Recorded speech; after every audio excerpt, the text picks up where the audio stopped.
Hi, everybody. This is SAAD for the SAAD Truth. Many of you are watching the World Cup and who know uh, the player that I support are probably aware by now that Argentina are almost out of the World Cup after yesterday's crushing defeat to Croatia.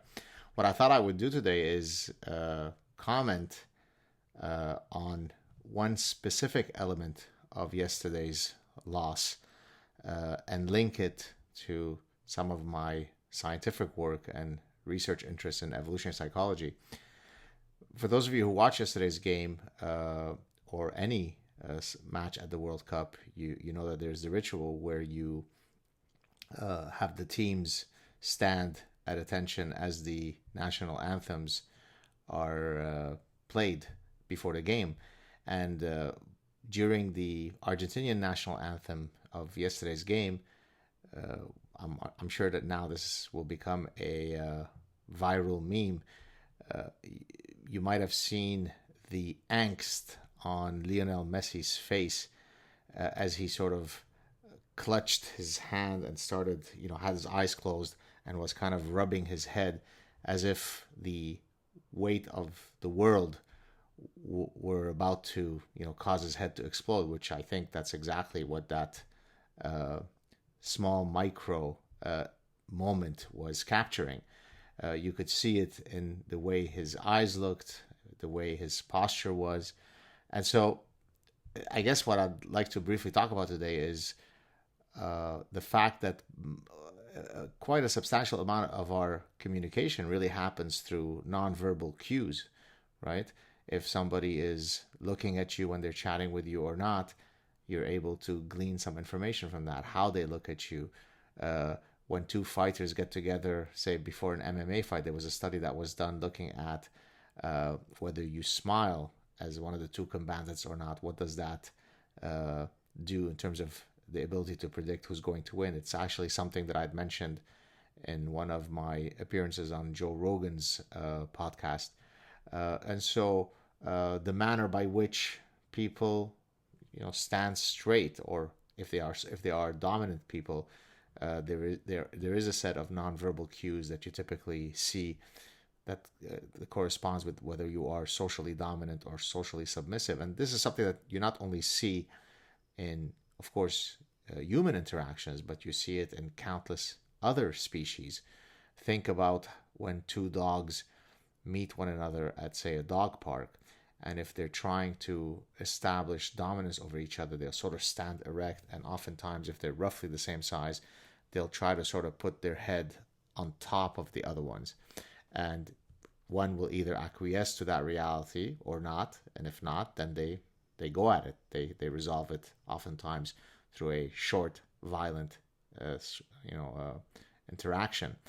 So nonverbal cues really do say a lot about our psychological state, whether we are meek, whether we are proud, whether we are confident or not, right? So think about the types of cues that women look for in men. They usually look for cues that suggest that the man in question is confident, and the way that that man carries himself usually serves as a very good indicator of whether he is socially dominant or not.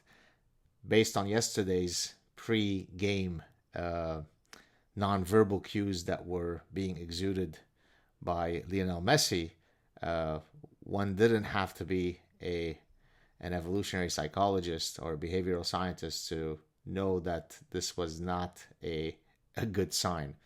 On the other hand, not to bring in Ronaldo into the mix, I think Ronaldo's supreme confidence and, of course, which borders on, narcissistic arrogance, is actually something that protects him. Many personality traits, follow an inverted U shape. Too little of it is not good. Too much of it is not good. But there's some middle sweet spot. So think, for example, of perfectionism. If you're not in the least bit perfectionist, then maybe your work will suffer because you're not conscientious, you're not detail oriented, you don't worry about whether you've made mistakes or not. If, on the other hand, you're too much of a perfectionist, then it becomes maladaptive because then you might spend your whole day checking to make sure that before you send out an email that there isn't a typo. Uh, and I certainly think that I'm someone who is very much on the maladaptive perfectionist end of the continuum. But there is a sweet spot, right? Being sufficiently perfectionist that you care about what you're doing, but it doesn't become a dysfunction. Well, this exact same analysis applies for many other personality traits. And so I think in the case of sort of how confident you are, I mean, yes, if you are not the least bit confident, then of course that's a great sign of insecurity, and it might affect your self-esteem and so on, or it might correlate with your self-esteem. If you're too much so, then you might be sort of a narcissistic, delusional idiot.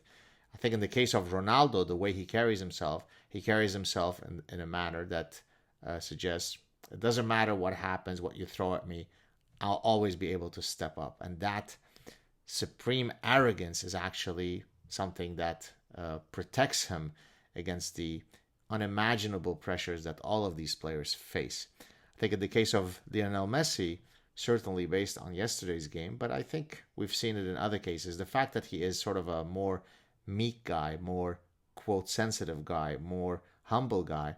Yes, it's virtuous to be humble, but it's also important to have great swagger. And I think that many of the people who usually talk about the Maradona versus Messi debate will say that Maradona had exactly that. He had swagger. Now, again, I think as players go in terms of their talents, not only is Lionel Messi the greatest player of all time, he's the greatest player who will ever play the game. It's difficult to imagine a player who has more natural talent than Lionel Messi, forgetting about the stats and so on. But if he does have one fault, it's probably that when it comes to psychological strength, he probably does not score as highly as some of these other guys that are mentioned in the same breath as with him, someone like Ronaldo, someone like Maradona. Their arrogance is actually something that allows them to deal with the supreme intensity and pressure of having the world looking at them, judging every one of their movements. So there you have it. We're all psychological beings. We're all affected in one way or another by our mindsets, by our mental states. That's why sports psychologists are important. Part of the arsenal of being a successful athlete is to have a clear mind, a strong mind. And I think what yesterday's game showed is that not only is the Argentinian team desperately useless on every conceivable metric, but it certainly showed that even the great Lionel Messi has at least one flaw, and in this case, it's the fact that the pressure did get to him. Anyways, I'll keep trying to weigh in on these World Cup games in one form or another. Hope you're enjoying the World Cup. Now that it looks like Argentina will probably be out, I think my next team to support will be Belgium. Of course, we have Belgian Shepherds in the family, so that's one reason. But secondly, and more seriously, they truly have a beautiful team with a lot of young, skillful players. And they've never won the World Cup, so why not support a country that's yet to have a star on their jersey? Have a great weekend, everybody. I'll talk to you soon. Cheers.